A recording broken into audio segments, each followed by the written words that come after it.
Hello, my dear friends on Facebook.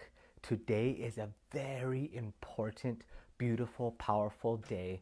It's not only an important, beautiful, powerful day today, but tomorrow is even better day than today. And the reason why I'm sharing this with you is because it was one of my favorite times of the year when I used to spend time in India with my Srila Gurudev. I don't know if you know that I used to travel with my Guru Maharaj around the world. I was his personal assistant. I used to massage him every day. I used to cook for him. I used to, anything he used to write, I used to type on the computer. I used to spend many hours with him. And my favorite time of the year was this time of the year that's happening right now, which is called Julan Yatra, or the beautiful swing festival. And we're going to speak about this swing festival. That festival is when Radha and Krishna, they meet together in a very special way, in this very special time in Vrindavan. But then also, tomorrow is the disappearance day of our Srila Rupa Goswami. Now, if you listen to the recording of Srila Gurudev and Srila Bhaktivedanta Swami Prabhupada before the departure of Bhaktivedanta Swami Prabhupada, he's about to leave the world. And Srila Gurudev, they sing this song, Shri Rupa Manjaripada, to him with Sheshai Prabhu.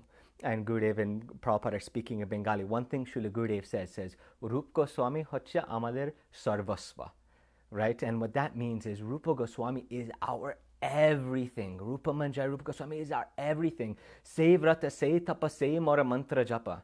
As described, it says, that is our vrata. When we do austerities, when we follow Ekadashi, like today's Ekadashi, when we follow our spiritual practices, say vrata, say tapa, when we do difficulty austerities, say mora mantra japa, when we chant our rounds, when we practice anything that we do in spiritual life, is for taking the darshan of Sri Rupa Manjari and Sri Rupa Goswami. It is the most important secret essence of our Gaudiya Vaishnava Sampradaya that is very rarely understood. They say that we are Rupanuga, or we are the followers of Sri Rupa Goswami, but what does that mean? It is probably that one word out of everything except for like Madanaki Mahabhav or something, but like it's probably the most secret, most powerful, most beautiful word in our entire Sampradaya, and a lot of devotees do not know what it means.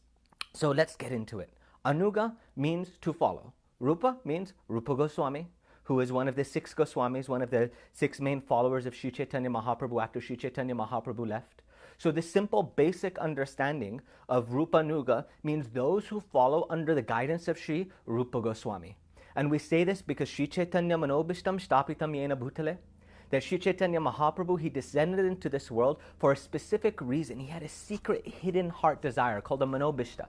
But no one knew what that was. So Rupa Goswami, Shtapitam Yena Bhutale, he's the one who established that desire in the world. He's the one who gave us access to understand why the Sri Chaitanya Mahaprabhu came, what is the secrets of his coming. So then he also gave us Upadeshamrita, Vachavegam, Manasakrodavegam, how to control the mind, how to control the tongue, how to control the bellies, control the genitals. He told us about Atyahara Prayasascha, about not to over-endeavor for useless things and not to try too hard to follow rules and not to just throw the rules in the trash either, to kind of have that balance, and all these very practical steps for our spiritual life. And if you have not studied Upadeshamrita or the Vachavegam, this is something very important. Maybe I'll give a series of classes on this. Upadeshamrita, very, very important. Key. How does one practice sadhana bhakti? How does one actually chant? What consciousness? What do you need to do? Like, how do you do it? How do you get this bhakti thing? What do you do? Right? So some people say this is why we are Rupanuga. Because after Mahaprabhu came, Rupa Goswami wrote the Upadeshamrita, and he wrote the definitions of bhakti, Anyabilashita Shunyam, what bhakti is, what bhakti isn't. Anyone who knows my Srila Guru Maharaj, Bhaktivedanta Narayan Maharaj, everywhere he would go, he would establish Anyavilashita Sunyam. What is bhakti? He would have his different people speak. He told us, Gurudev, he made me memorize this verse and tested me on it, and all his disciples. He was very strong in what bhakti is. This is from Srila Rupa Goswami. So there's also the nectar of devotion, Bhakti Rasamrita Sindhu, talking about the different types of nectar, the different types of devotion from Rupa Goswami. This is all coming from Sri Rupa Goswami. So some people think that this is what it means to be Rupanuga, is to follow these things, to follow sadhana bhakti properly, and to serve Sri Chaitanya Mahaprabhu, understanding what bhakti is and what bhakti isn't. And this is true, but this is external. Like if we understand the study of bhakti, there's the primary reasons and there's external or tatastha, marginal definition. So this definition is true, but it's marginal. What is the real definition? What does it actually mean to be Rupanuga? We know Rupa is not just Rupa and Sanatana, not just Rupa Goswami in this world. seva sadhaka rupena siddha rupena chatrahi, as described in Shastra, that we follow sadhana in our physical body. But when we enter Bhav Bhakti, or the higher stages of Bhakti, then there's an internal spiritual form by which we're serving Krishna internally. This is not cheap. This is not something to be made up. That's what sahajas do, is they make up. They say, this is what your sarup is, and imagine you're doing this, and it's just all mental fabrication. It's not real.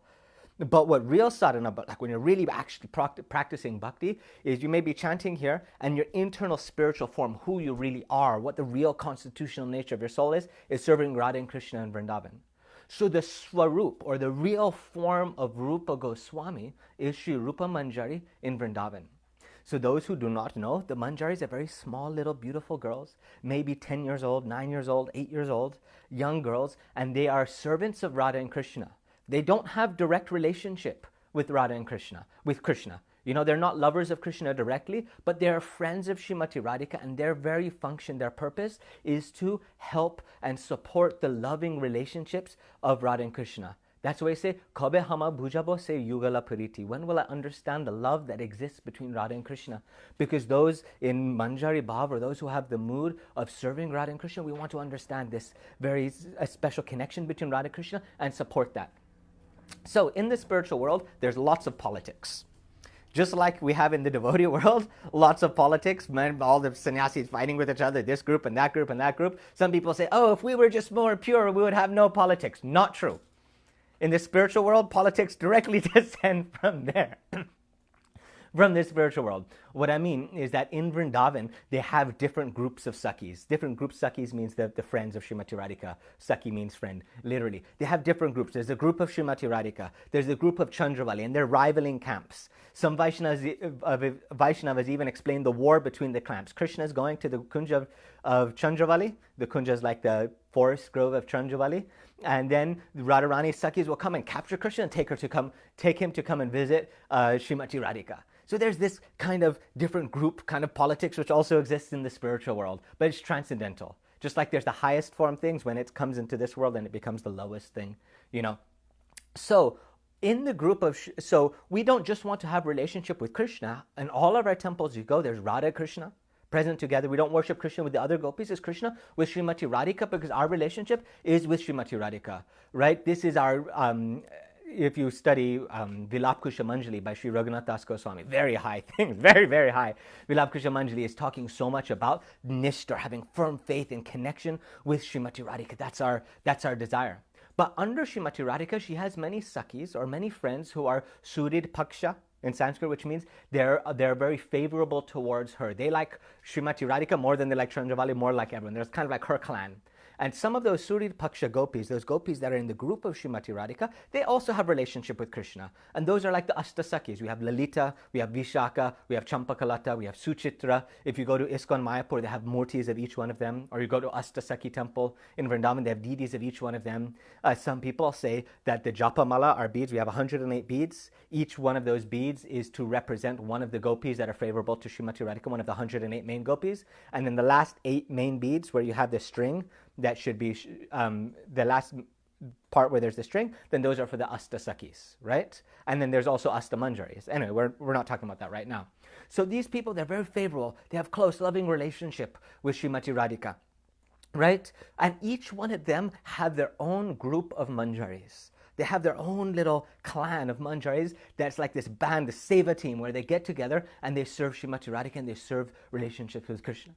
So one who's very, very close to Srimati Radhika is Lalita Sakhi. And now the season is coming. Janmashtami is coming soon, then Radhastami is coming, Lalita Saptami is coming, the birthday of Lalita Sakhi, and then we'll talk about her on that day. But she is very strong, she has a very specific mood about Krishna. She is very much about trying to control Krishna and being pragalbha, it's what it's called in Sanskrit. We'll talk about that maybe in future webcasts about Sri Lalita Sakhi.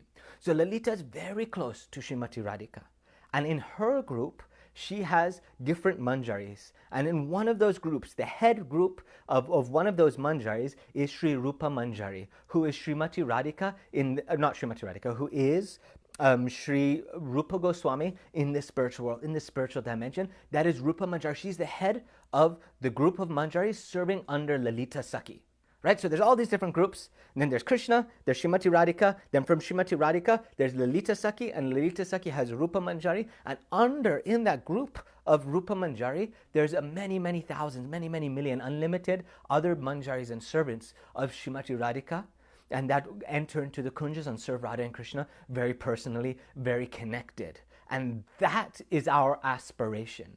If we say we are Gaudiya, if we say we're in the line of Sri Chaitanya Mahaprabhu, Anuta Ujjwala Rasa Swabhakti Shriya. I'm not going to get into the whole Sanskrit explanation of this. Maybe I will later on.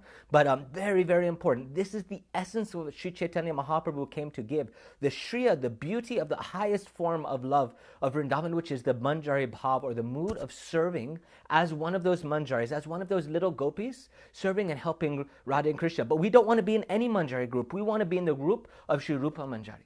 So this is what it really means to be Rupanuga. It means to be serving in that group. But not just any serving. It's not like we just sign our name to that group and then that's it, and then we serve how we like.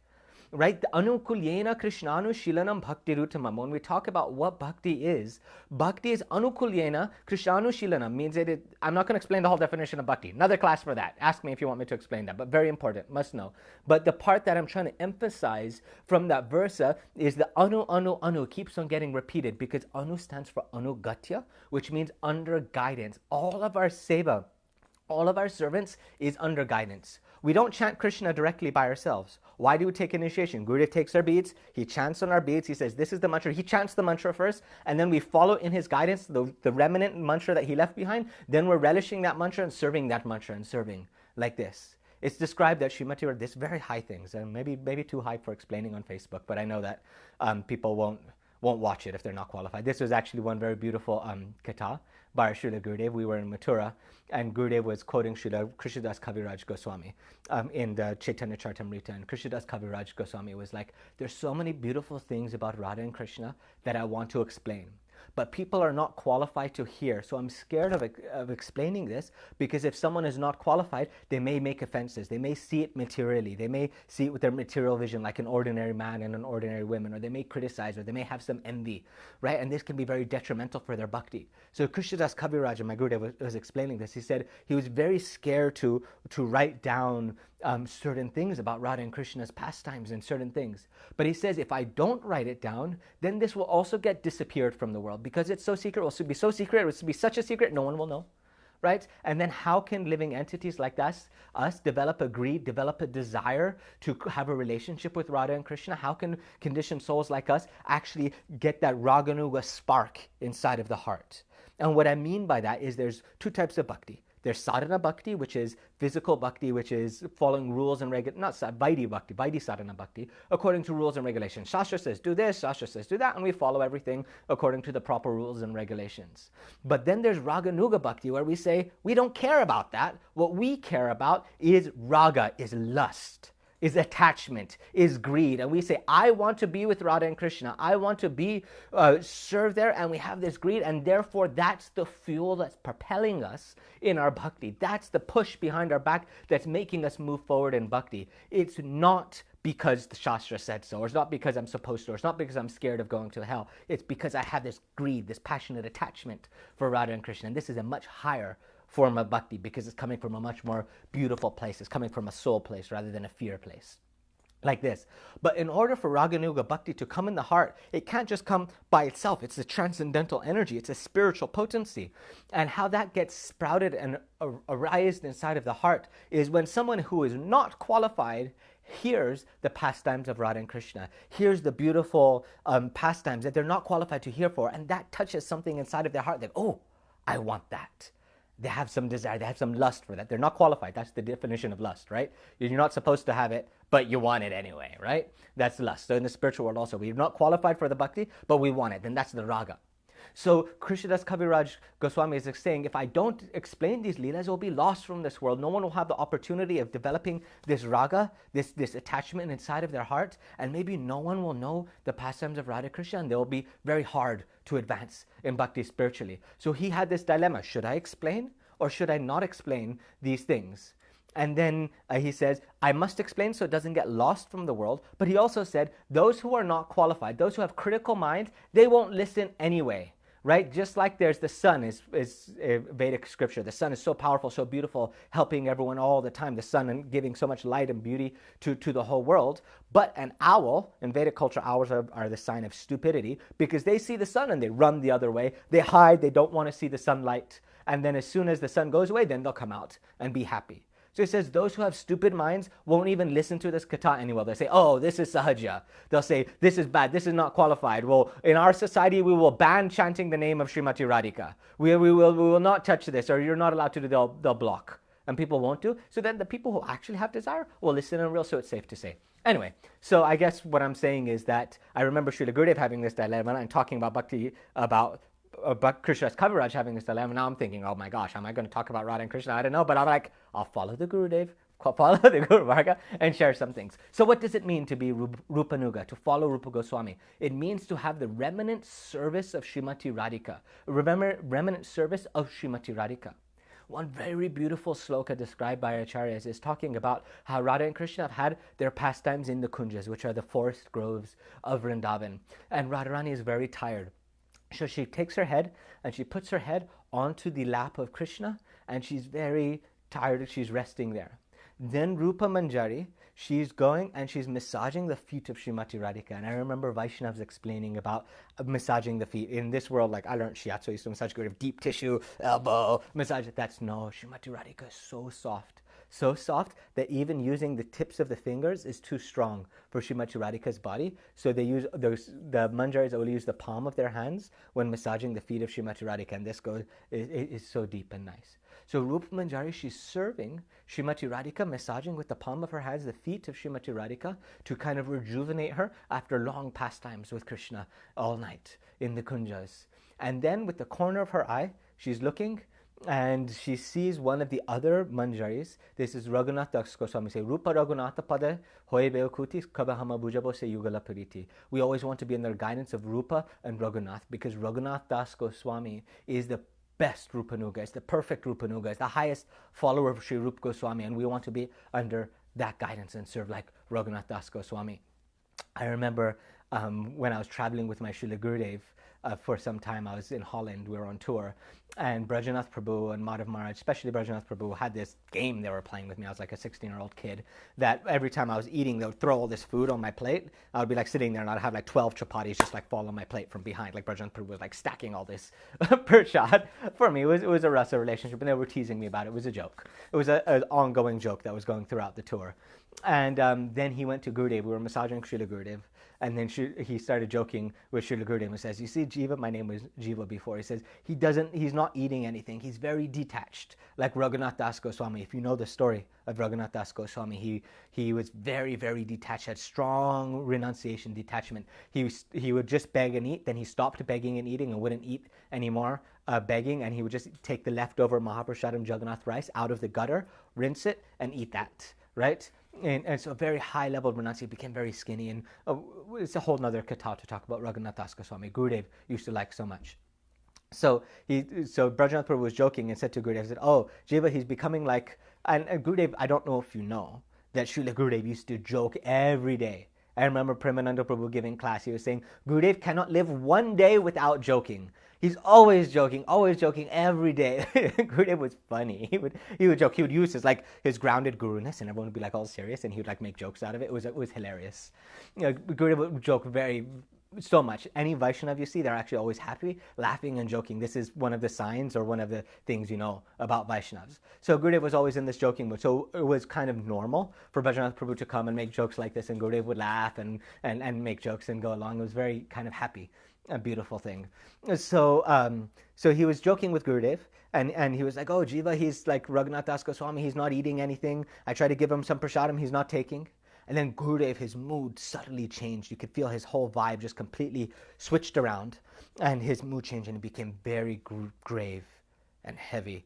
Guru means heavy, actually, definition of guru. Became very grave, and he said, yes, you should be like Raghunath Das Goswami. I want that all my disciples be like Raghunath Das Goswami. It wasn't a joking matter, it was a serious matter.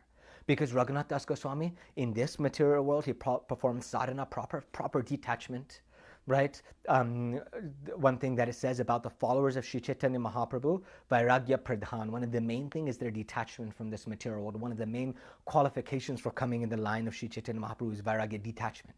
Very, very strong. So Raghunath Das Goswami had this in the external world, but in the spiritual world, he was the highest form of Rupanuga.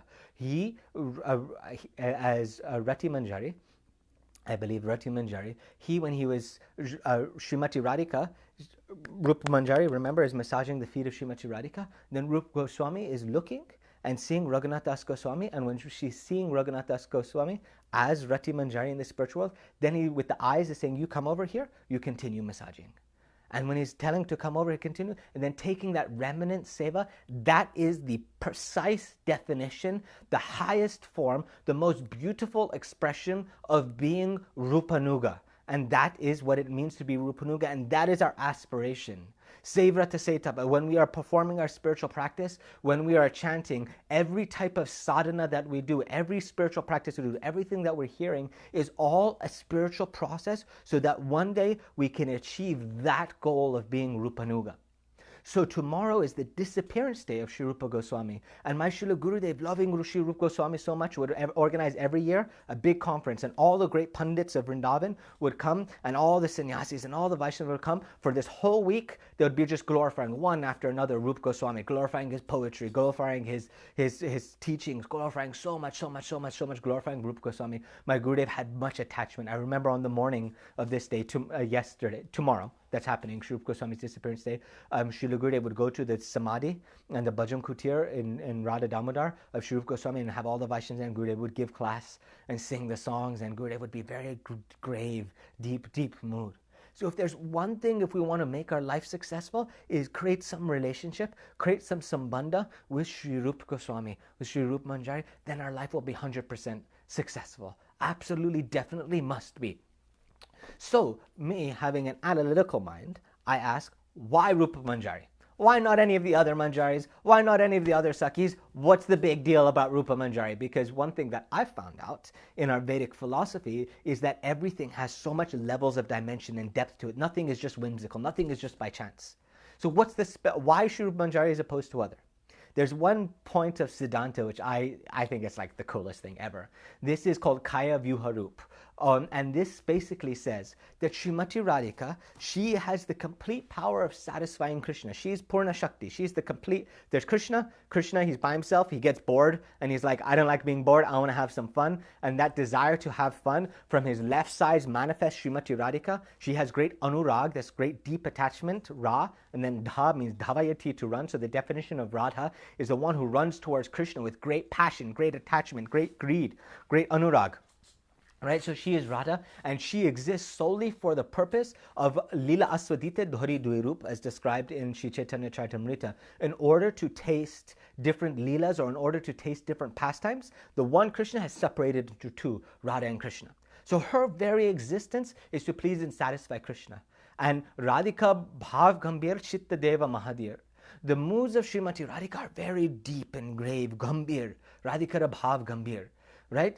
And she has so many moods. So how she's pleasing Krishna, how she's satisfying Krishna, how she's serving Krishna is with her deep moods. But because this is the spiritual world, because this is forever transcendental, because this is something outside of this material world, these deep moods that she has, each one of her moods manifests externally in the form of one of the gopis, in one of the Sakhis. And that's why there's 33 billion primary gopis, right? 108 main ones. Each one of them has a separate specific mood. And these are called Kaya Vyuharups. So Lalita is one mood. Lalita, actually the word Lalita means playfulness, right? The mood of playfulness when manifested in external form is Lalita Devi, but is actually manifestation of Srimati Radhika, right? And each one of the gopis are this. So Sri Rupa Manjari is the manifestation of the quality of Srimati Radhika in external form known as Rupa.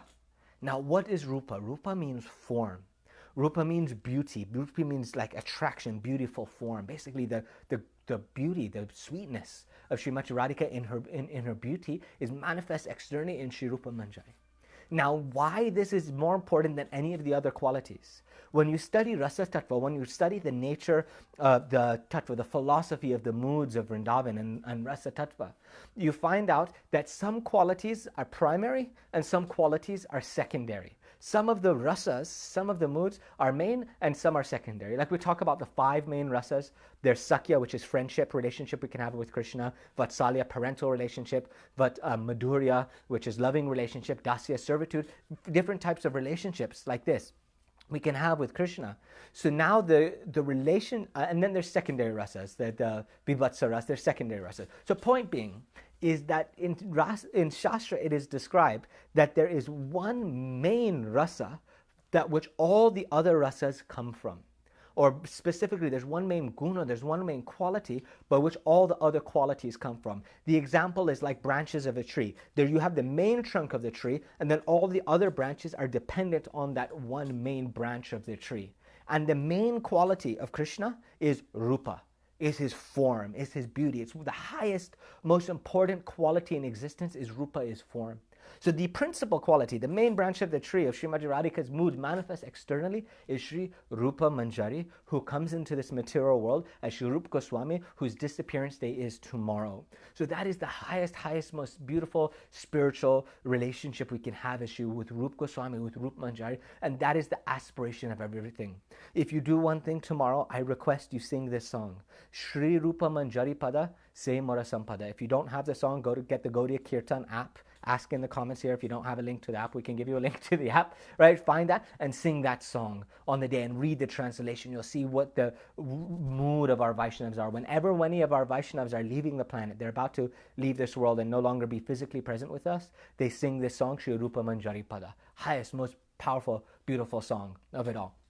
So that's about Rupa Goswami. But I also talked about Julan Yatra. Now we'll talk about another subject, Shri Julan Yatra. Radhe Julana Padhara Jukidaya Bhadra. Right, this time in Vrindavan is a very fun time because those of you know that Radha and Krishna are not married. Right, they're not married because that would get boring, and that's why they have to have Parikya Rasa, or the mood of paramour relationship, where they're always trying to meet each other and they have all these obstacles in the way of creating that relationship. And the obstacles in the way is what builds so much more greed and attachment and makes that love even more beautiful. So Radha and Krishna are always trying to meet. And the Manjaris, like we talked about, their service is how can they arrange the meeting of Radha and Krishna, and how can they cultivate the rasas, and how can they increase the mood so more and more and more love and happiness and sweetness is there. And that's our aspiration. So Srimati Radhika is actually married to Abhimanyu, married to someone else. And Jutila and Kutila, her mother-in-law and her sister-in-law, they're all like, you're not allowed to go meet Krishna. And they're always creating all these blockages to meet Krishna. And it's very difficult. And we don't like this. This is not fun, right? We don't like this. So how do we hide from Jutila and Kutila? So Radha and Krishna can meet. This is the aspiration of the Manjaris. And this is what's going on in the spiritual world. These are the real things God worries about. God doesn't care about famine and deserts and universes exploding and all these material things. God doesn't care that you stubbed your toe and things like that. He's worried about how is Radha and Krishna going to meet. That's like the biggest concern of God. So, but this time of month in Indian culture is the rainy season. There was a hot summer. And in Bhakti, we understand that heat represents the fire of separation. So throughout the summer, it's very hard for Radha and Krishna to meet, and they're having this long desire. When can they get together without obstacle? When can they meet together like this? And now it's the beginning of the rainy season. So the thunder clouds begin to come and block the sun, so things begin to cool down in Vrindavan. Little drizzly rain comes, like little mist of rain, and is like a cool AC kind of, right? That's cooling things down. And in this time in the culture in Vrindavan, all the married women go back to the house of their father. Many people don't know, but in an Indian culture, there's arranged marriages, right? And with their arranged marriages, the daughter moves from the house of her father to the house of her husband, and she transfers homes and moves there. But in this time of month, they come back to the house of their father, and they get to stay for a few months. So Srimati Radhika goes from Raval, not Raval, from I know, I have the vision of it in my mind. I can't believe I forgot the name. Anyway, she goes from where she's staying, Javat, that's where it is. She goes from Javat back to Rishivanupur, back to Varshana, where she grew up as a child, and she's staying with her father. And father's always seeing the daughter like a little baby, so she has so much freedom there in Vrindavan, in Varshana, so she can meet with Krishna, no problem. So the gopis are arranging that they build a very beautiful swing, and they arrange for Radha and Krishna to meet without any obstacles, and they do their swing festival. So there's this beautiful mist coming, and all the birds are singing to the music of that, and Radha and Krishna are swinging on the swing, and they do this every day for this time of year. Vaishnavas explain that there's different types of swings. There's swings where they sit next to each other. There's swings that are like a boat where they sit across from each other, and they go a whole 360 degrees, and Radharani becomes very scared and is holding Krishna. So this time of Julan Yatra, also Vaishnavas, we generally in the temple build a swing and also sing songs and swing Radha and Krishna and remember Sri Rupa Goswami. So I like how I started in the beginning of the class. I like this time of the year so much because Srila Gurudev would be in India and it was very hot, so most Westerners wouldn't come, most Indians wouldn't come. So it was a very small group of devotees for this time when Srila Gurudev was in India. But the real hardcore people are the time that are in India right now, the people that really want bhakti, very, very serious in Vrindavan. So Gurudev could speak very high Harikatha, and he would go and do the swing festivals and remember Sri Rupa Goswami. And it just was much more personal access with Srila Gurudev in this time of year, which, I mean, I guess I had more personal access when alone with Srila Gurudev in Hawaii when he was on writing retreats. But otherwise, this is also a very, very special time of the year. It holds a very close place in my heart. And I hope that one day we can also enter into those pastimes of Radha Krishna and Sri Rupa Manjari, and one day also become Rupanuga. So I ask for your blessings. I'm not fortunate to be in Vrindavan with Srila Gurudev at this time now. All I can do is remember. This is how we connect with Gurudev now, is through smaran, through remembrance. So I ask for your blessings that one day I can also go there for real again. And I hope that you can too. You know, hearing Harikatha, practicing bhakti, you will also be able to get this. You can also too. So if you have any questions or anything you want to say, please share. The class is officially over. Now I'm just hanging out on Facebook Live. Let's see. Gauranga, yes, Jayananda Prabhu, Jai Gauranga, or anyone has any. And I see the notifications of everyone who's watching, but I don't get to see all the comments all the time. But if you have any questions or thoughts, please ask down there. It's so nice to see you all. And otherwise, I think we'll call it a day. And please remember Radha and Krishna in doing Julan Yatra. If you can watch some of the old video footage of Srila Gurudev, Vaishnava, if you chant, and also chant this Rupa Manjari Pada song, read the translations tomorrow and remember Rupa Goswami, and your life will be successful. Nothing else matters. Nothing else matters in the world. In the world, there's so much good happens, so much bad happens. Our life is awesome one day, it sucks another day. It's like we forget Krishna, we fall in Maya, all shit just happens. Excuse my language, I shouldn't say that, it's bad for the Facebook ranking. But it's like, just remember Rupa Manjari, then everything else will be taken care of. Everything else will be taken care of. That's the main thing. All other anarthas, all other bad activity, everything leaving fast. I remember sitting in the airport with our Shripad Bon Maharaj. Thank you for the encouragement, Leelanath Prabhu.